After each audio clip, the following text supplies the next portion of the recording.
Hey guys, Joelby Zombie here and welcome back to another video. In this ranking video, I'll be counting down my all-time favourite zombie movies. This is my definitive list. This was a really tough list to put together, especially when ranking the last 3 movies. But before I go on to rank the movies, there are a few honourable and dishonourable mentions. Starting with the honourable mentions, we have Dead Rising Endgame, Return of the Living Dead Part 2, Night of the Animated Dead, and Scooby-Doo on Zombie Island. Now moving on to the dishonourable mentions, Zombieland, Diary of the Dead, and unfortunately, Survival of the Dead. Okay, now those movies are out the way, let's get on to my definitive list. This is going to be a long one, guys.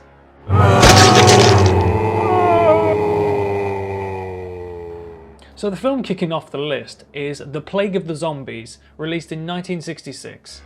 This zombie movie from Hammer Film Productions doesn't focus on flesh-eating zombies that we know today. Instead, the zombies are depicted as slaves, so it's similar to the 1932 movie White Zombie, taking the zombies back to their voodoo roots. For the time, these zombies look great, with their pale green face, white eyes, dirty robes and rotten teeth. The film did well with critics and remains one of Hammer's best pictures. It also uses the same location as Hammer's previous movie, Dracula Prince of Darkness. Both movies were shown as a double bill as they came out the same year. As all Fantastic Hammer movies, the score is great, with its sound of fast beating drums. This is a zombie movie that I would recommend, but please keep in mind, this isn't about flesh-eating ghouls. Instead, it takes the zombie myth back to its original roots.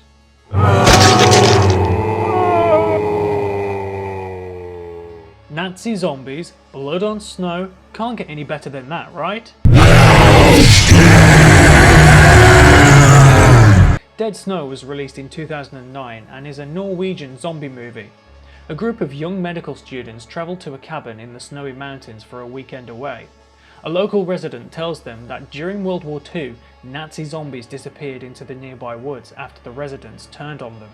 But however, their zombified corpses are still in the area. The film is filled with blood and guts and features some very inventive kills. Also, the film introduces one of the greatest zombies to ever appear on film, Herzog, who is the leader of the Nazi zombies. Dead Snow would go on to spawn a sequel, which I will talk about in a little while. But first...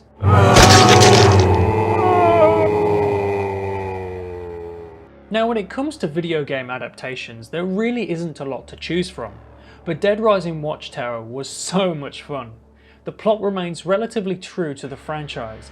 We follow a reporter named Chase alongside his camerawoman Jordan as he covers the story of the people inside of the restricted quarantine area.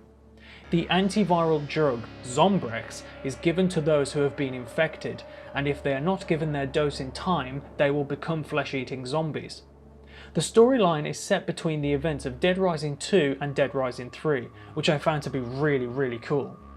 The film also introduces Frank West, an iconic character from the video game franchise, although in this movie he doesn't do much. He appears from time to time in a news broadcast and promotes his book. Fine, let me tell you something. Read my book. Oh, Jesus. And is giving off arsehole vibes. If you're on the inside of this one, whoa, shit, you are really fucked. Okay, fantastic. But Rob Riggle does bring some enjoyment from the character. Am I the only one who knows about zombies around here? Of course, the film also has its fair share of inventive combo weapons and kills. And in regular Dead Rising tradition, the film has a gang of psychopaths, which relate a lot to those of Dead Rising 3. Welcome to the after party! The film spawned a sequel, Dead Rising Endgame, which was featured on my honourable mentions list. Overall, Dead Rising Watchtower took me by surprise and is a super fun zombie flick. And hey, one more thing, kids. Remember to build weapons. Lots of weapons.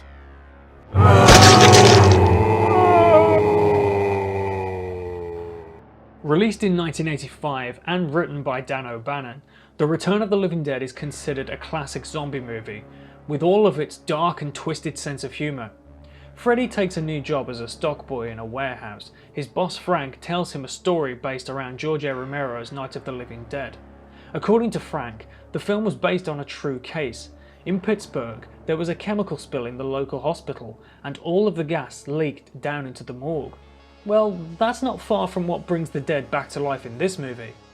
Frank shows Freddy the basement of the warehouse, and there happens to be a military drum of toxic gas, which leaks and brings the dead back to life.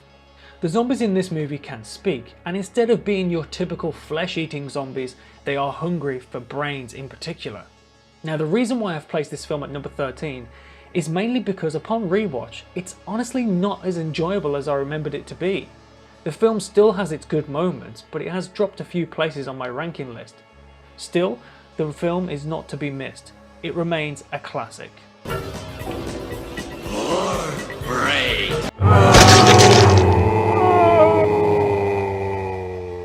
Sticking with the dark comedy route, the next film on my list is Dead Snow 2: Red vs. Dead. Herzog and his zombie army are back. And so is Martin from the first movie, and surprisingly is more powerful than ever.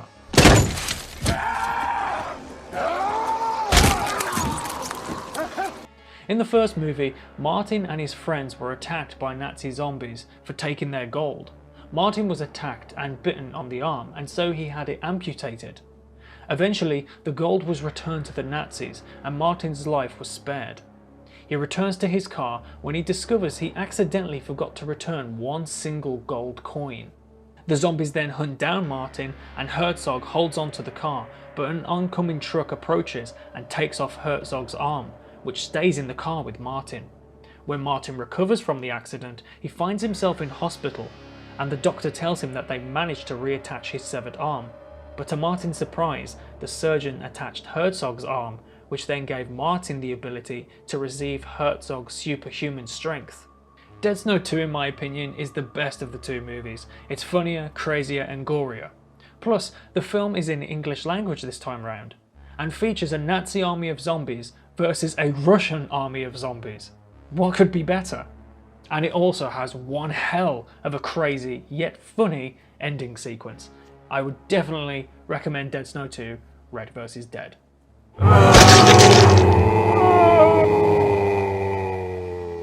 George A. Romero makes a return to the genre he knows best with Land of the Dead. After the events of Day of the Dead, the zombies have grown more intelligent and the city is split. The wealthy on one half of the city and the poor on the other side. Our main character is Riley, who tries to protect everyone he can whilst providing supplies for the citizens. On the other side of the city is a businessman named Kaufman, played by Dennis Hopper, who, to put it briefly, only cares about himself and his own wealth. Riley and his troops travel in an armoured truck named Dead Reckoning, which was the original title for the movie. The main zombie in the movie is named Big Daddy, who was a gas station attendant in the city. Slowly he gathers the rest of the zombies so they can travel to the other side of the city, and they eventually do so by travelling underwater. Surprisingly, director Edgar Wright and actor Simon Pegg also appear as zombies in this movie. Word has it that Romero was a big fan of Shaun of the Dead and wanted them to be a part of the film. Hello, I'm a zombie. Now, as you can see, I'm infirmed by necrosis, but it's not all that bad, and after a while you do get used to it. So if you like to be a zombie, please come to my trailer and I'll bite you in the face. Also, Tom Savini makes a cameo as a biker zombie, and I've always said that it's Blades from Dawn of the Dead resurrected as a zombie. Always great to see Savini and Romero collaborate. Zombies, man. They creep me out.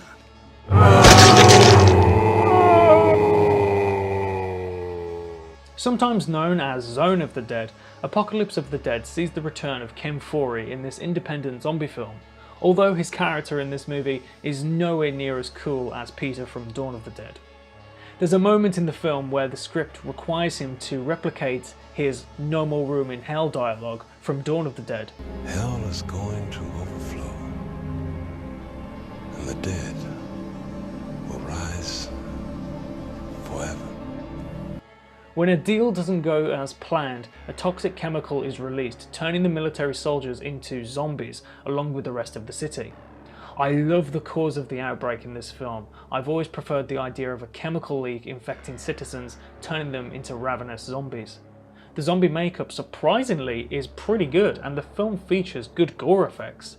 With its fast-paced cinematography, Apocalypse of the Dead is a zombie film that gets your blood pumping, I think, so I would recommend it. Die, you zombie bastard.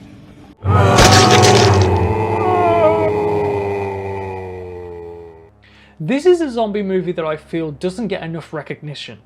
Flesh Eater was released in 1988, and the original graveyard ghoul from George A. Romero's Night of the Living Dead returns to star in his own movie.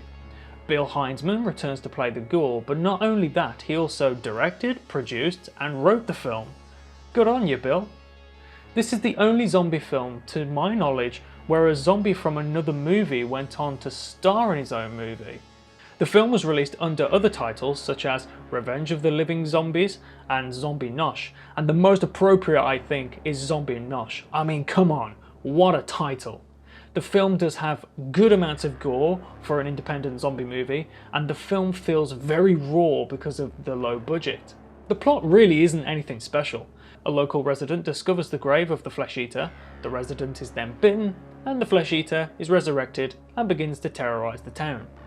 But there are some similarities from Night of the Living Dead shown in this movie, which is very appropriate, I think. Overall, Zombie Nosh, or Flesh Eater, however you want to say it, is a great gore fest and deserves to be in everyone's zombie collection.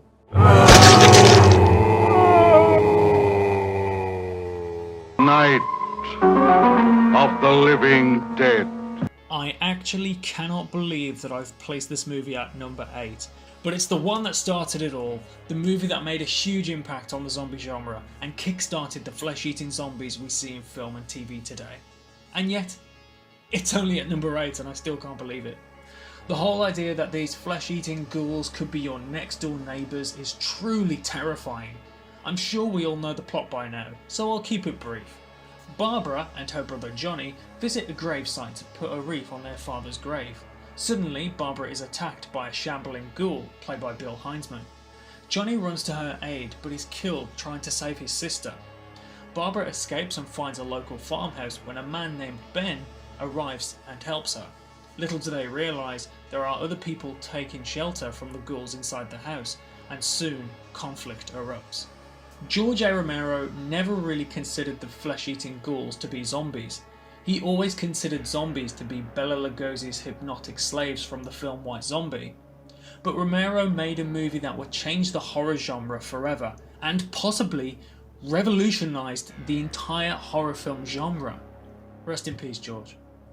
Zombies cannot run. I say this definitively. They're dead.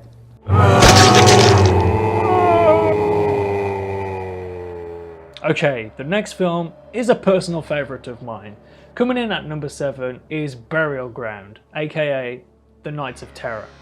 Italian filmmakers sure do love their zombies, and much like other Italian zombie movies, this movie goes by many titles, such as Zombie 3, Nights of Terror, The Zombie Dead, but there's one title that makes the movie widely known, and that is Burial Ground.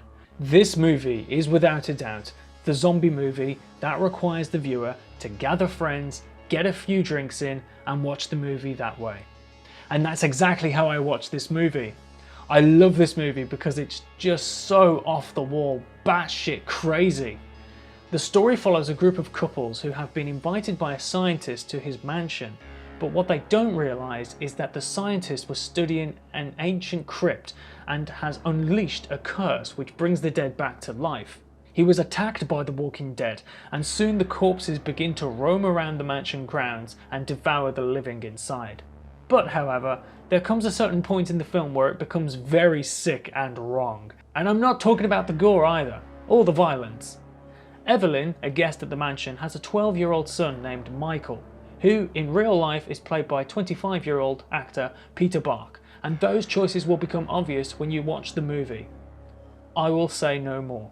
The zombies in Burial Ground are truly rotting corpses, with maggots wriggling from their eyeless sockets.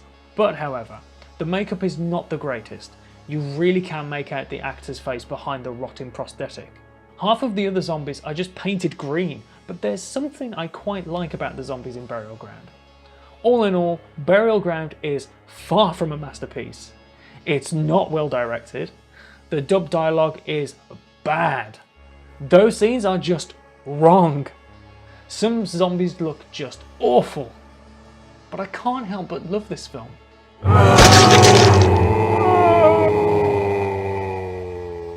Just missing out on the top 5 is George A. Romero's Dawn of the Dead.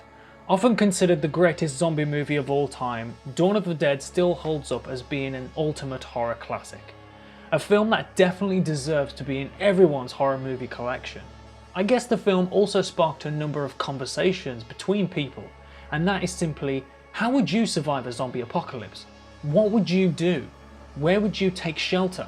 I'm sure we've all had this conversation between horror fans.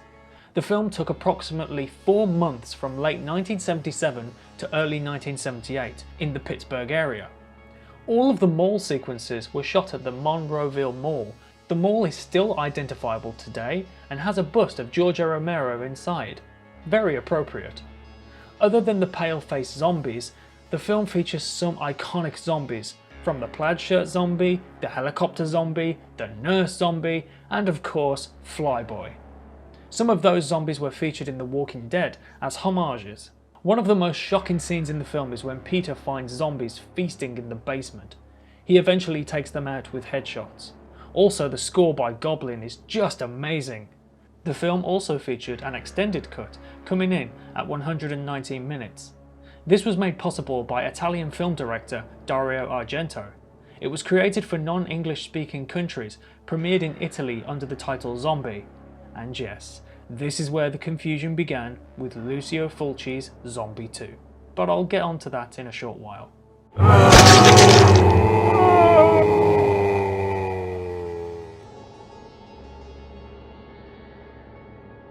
Okay, we're into the top 5 now, and coming in at number 5 is Tom Savini's remake of Night of the Living Dead. Hands down, this is one of the best horror movie remakes out there. As Sidney Prescott once said, Don't fuck with the original. but I do have to make an exception here.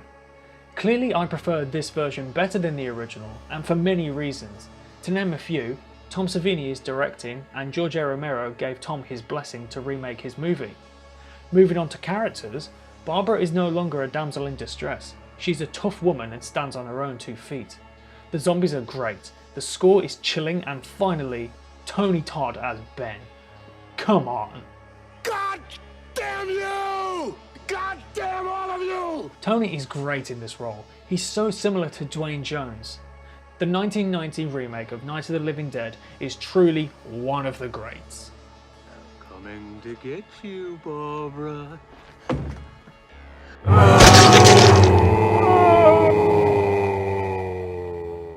Staying in remake territory, I chose Zack Snyder's remake of Dawn of the Dead as the next film on my list.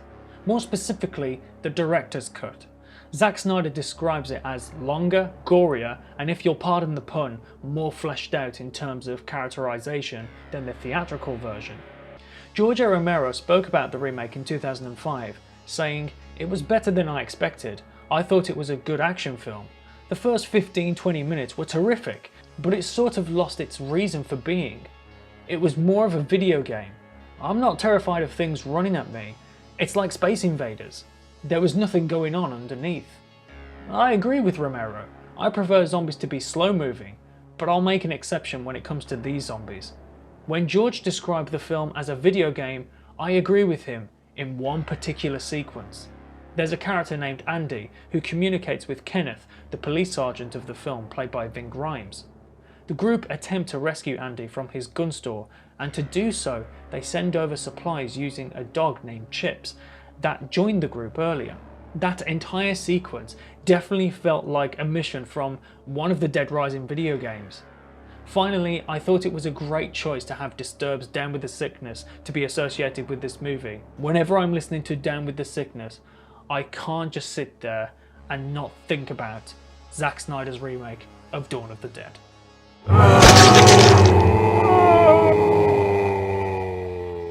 Now, for the longest time, Day of the Dead held the top spot for being my favourite zombie film, but unfortunately, over the years there's a new winner. Day of the Dead is the best in Romero's original Dead trilogy. The special effects were ramped up and the gore was on level max. This was thanks to Tom Savini and Greg Nicotero, among many others. This was Greg's first film as a special makeup effects artist and actor, and of course since then he's had a very successful career and continued to work with Romero in his other zombie sequels. The film is full of great characters, but the most standout character is Captain Rhodes, played by Joe Pilato, who made a brief cameo in Dawn of the Dead, which was his first film role. Rhodes in Day of the Dead is the guy who you love to hate. You seriously don't want to get on his bad side. Sit down or so help me God, I'll have you shot. In 2013, I made a compilation video of the best of Captain Rhodes, and a viewer left a very interesting comment a few days ago. It said, and I quote, "Captain Rhodes is not a villain.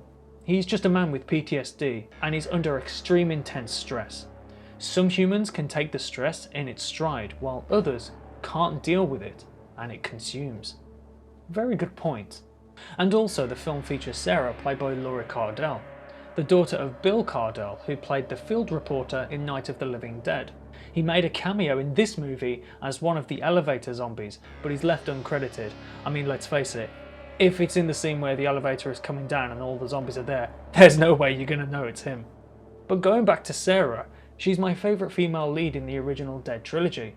She's a strong character who can handle herself.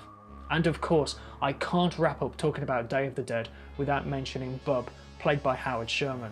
He's without a doubt a fan favourite when it comes to zombies in movies. He's the only zombie to my knowledge that helps defeat a character with a gun. Overall, Day of the Dead is a true classic and deserves to be in everyone's zombie collection.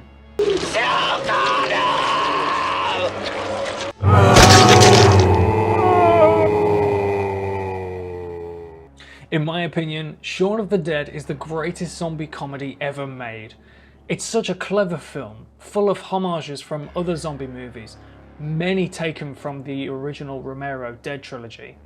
Not only does it have fantastic British humour, but has an outstanding balance of horror. The more I watch this film, the more things I notice, and I would love to break down this film and analyse it piece by piece. Simon Pegg plays Shaun, a man who's down on his luck, who's always willing to change for his girlfriend, but it never works out. When his girlfriend Liz breaks up with him, his life comes crumbling down. The only person he has to keep him company is his best friend Ed, played by Pegg's real-life best friend, Nick Frost. Shaun decides enough is enough, and the following morning he decides to change, but that's when things become worse for the entire town. When the outbreak occurs, Shaun is totally oblivious by it. The film has a fantastic cast, and it's Edgar Wright's best film in the Cornetto trilogy in my opinion. The climax of the movie is so dark, and the comedy element has gone completely. And what's more, the film features two songs from my favourite band of all time, Queen. The scene where Shaun, Ed and Liz are beating John the barman as a zombie with pool cues in time with the beat of Don't Stop Me Now is genius. Everything about that scene has perfect timing. The choreography is outstanding. I can't praise that scene enough. In fact, I can't praise the film enough. If you've never seen Shaun of the Dead, do yourself a favour and watch a smart, funny, clever zombie movie. There's never a single dull moment in Shaun of the Dead.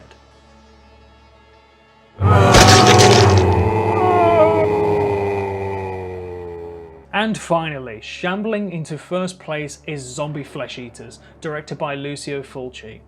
The film's international purpose was to serve as a sequel to George A. Romero's Dawn of the Dead, which in Italy was released under the name Zombie. So this is where the whole confusion of the title comes into place.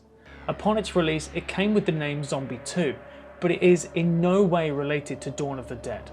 I read a comment that mentioned that the ending of this movie sets itself as a prequel to Dawn of the Dead, as Lucio Fulci had that in mind. I'm not certain if there's any truth of that, but I can see that person's point of view.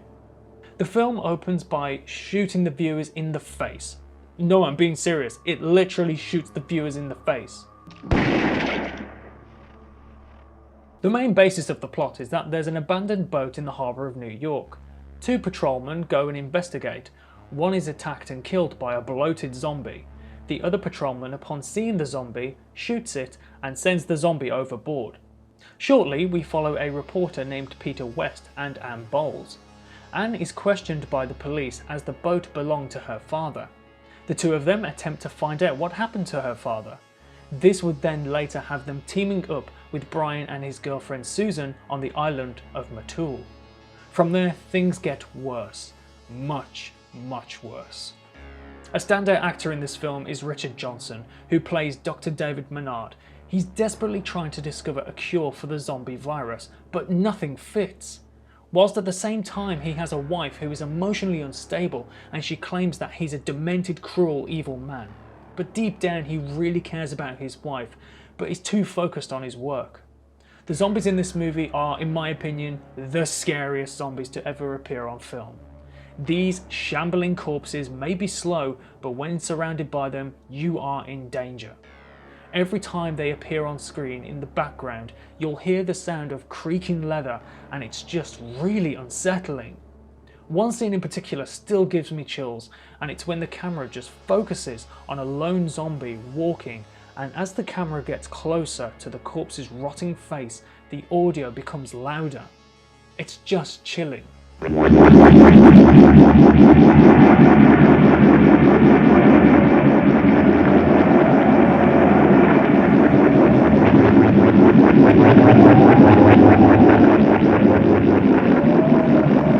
The zombie makeup is fantastic.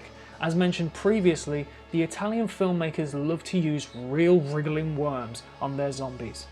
Zombie Flesh Eaters has had some of the most iconic scenes in zombie movie history, most notably Zombie vs. Shark. In fact, in school, years ago, we were learning about film classification and we were shown a cartoon of a boy who was trying to view a film at the cinema but wouldn't be allowed in. And he walks away saying, "Oh man, now I'll never get to see that movie where a zombie fights a shark." And even back then, I knew exactly what film he was talking about. The film also doesn't shy away from gore. It's definitely one of the goriest zombie movies ever made. The most iconic shock moment would definitely have to be the eye splinter scene. Menard's wife is home alone, and after taking a shower, she knows a zombie is outside trying to get in. The zombie breaks through and grabs her hair and forces her toward a splinter, which results in her getting her eye punctured, and eventually her body is found as the other zombies feast on her dead body. It's a grisly, grisly sight. The climax of this movie features a fantastic shootout in Menard's hospital. Brian and Peter are fending off the zombies by shooting them, whilst Anne lights Molotov cocktails and hands them to Peter and Brian. As the hospital continues to burn, the zombies continue to shamble, still hungry for flesh. And finally, to wrap up, I have to mention the score by Fabio Frizzi. It's absolutely superb. There are so many memorable tracks and it's just so damn chilling. Overall, Zombie Flesh Eaters in my mind is the greatest zombie movie of all time, and it is the scariest zombie film ever made. I could go on forever talking about this movie, but don't take my word. Go and watch the film for yourself. But by the end of the movie, you'll swear those shambling zombies are out there somewhere. We've just been informed that zombies have entered the building. They're at the door. They're coming in. So that wraps up my definitive zombie movies of all time. I really hope you enjoyed the video. Let me know if you've seen any of the movies on this list, and if you have, which one is your favourite? Pop it down in the comments down below. I'd really like to hear your thoughts. So all that's left to say is I really hope you guys enjoyed the video, and as always, take care.